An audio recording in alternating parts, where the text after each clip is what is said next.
Wine industry journalist Monique Soltani spoke with several winemakers still cleaning up, and she has this story.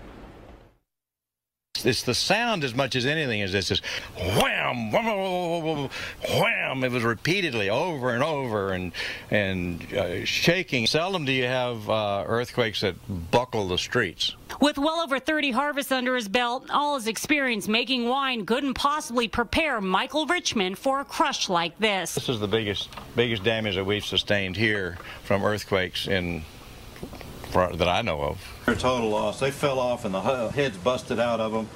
So the wine must have just shot out in a gusher.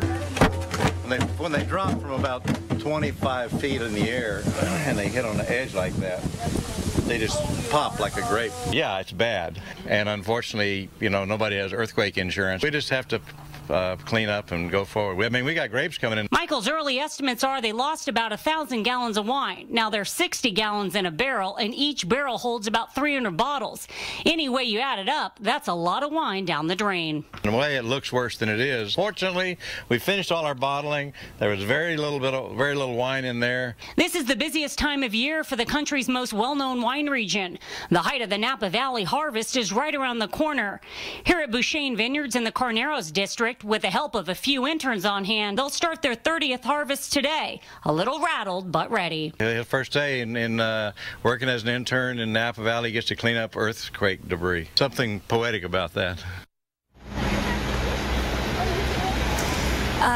Yeah, so I mean, obviously a rough day for the first day of harvest for Bouchain Vineyards. I did speak to the Napa Valley grape growers as well as the Napa Valley vintners, and they say there is some good news. Virtually no damage was done to any of the grapevines, so it'll be a harvest like normal here in the Napa Valley. All right, and Monique, what are the long-term concerns in that area? I mean, are these people, did they make any big changes in the way they store and produce because of this?